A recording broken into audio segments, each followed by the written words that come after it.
ဒီတခါမှာတော့ကျွန်တော်ထိုင်ဝမ် hot pot လေးသွားစားဖြစ်ခဲ့တယ်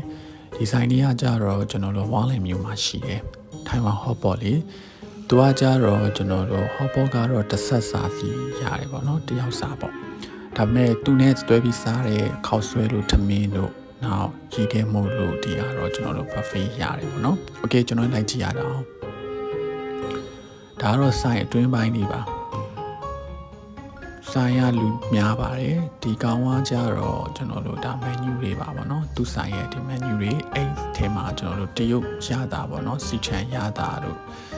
နောက်တော်တော်စုံနေရတယ်ဗောနော် sub ကကြတော့တယောက်စာ sub လေးတွေပေါ့အဲ့ဒါလေးတွေကျွန်တော်တို့အမျိုးသားအစုံရပါတယ်သူရဲ့အသားကတော့ seafood နဲ့လည်းရတယ်ဝတ်သားနဲ့လည်းရတယ်ဗောနော်စက်သားမဲသားတော့ကျွန်တော်တို့မရဘူးဗောနော်အဲ့တော့ရေကလည်းကျွန်တော်တို့ကြိုက်တဲ့ရေ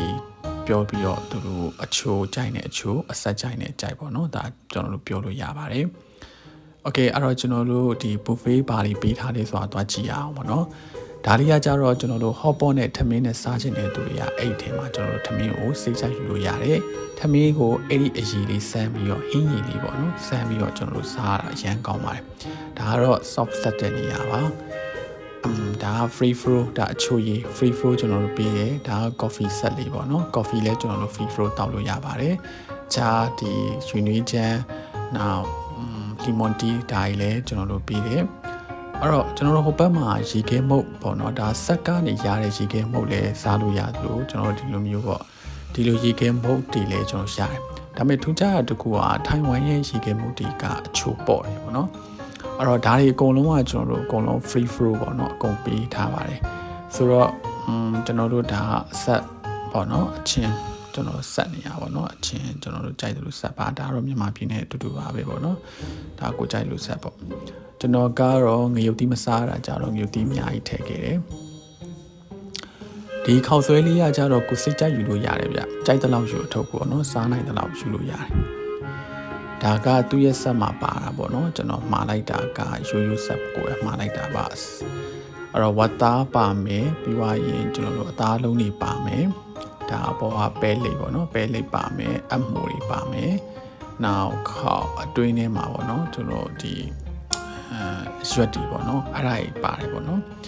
ဒီဘက်ကထမင်းဒါကကြတော့ကျွန်တော်ဒါအချင်းပေါ့နော်အချင်းစားဖို့ကျွန်တော်မြုပ်တီးများများနဲ့ထည့်လာတယ်ဒါထမင်းလေးနဲ့တွဲစားမယ်ပေါ့နော်အဲ့ထမင်းပေါ်မှာဆန်းတဲ့အရည်လေးကအရန်စားကောင်းတယ်ပေါ့နော်အဲ့ဒါပဲငပိကိုလှုပ်ထားတာပေါ့နော်ပဲငပိချို့ပေါ့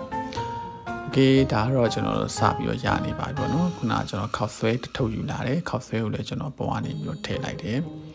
ဆိုတော့တယောက်စာအတွက်ကတော့ကျွန်တော်တို့ကောင်းကောင်းဝအောင်လို့စားလို့ရတယ်ပေါ့နော်ဝရတယ်ပေါ့ထမင်းနဲ့ကြိုက်တော့ယူခောက်ဆွဲနဲ့ပြီးွားရင်သူ့မှာပါတဲ့ရွက်တွေကလည်းကျွန်တော်များတယ်ပေါ့နော်ဒါအသားနည်းပေမဲ့လည်းအတင်းမှာဒီအသားလုံးတို့ဒီအခြားသောအသီးရွက်တွေကလည်းများတယ်ပေါ့နော်နောက်ဆုံးအပိတ်လေးကတော့ရေခဲမို့ပေါ့ကျွန်တော်ရေခဲမို့အရန်ကြိုက်တော့ရေခဲမို့တဝါကြီးစားခဲ့ပါတယ်ကဲကြည့်ရှုပေးတဲ့အတွက်ကျေးဇူးတင်ပါတယ်ခင်ဗျာဝါလမျိုးရောက်ရင်ကျွန်တော်လာစားလို့ရအောင်လို့ Google Map မြေပုံလေးကိုကျွန်တော်ပြပေးလိုက်ပါတယ်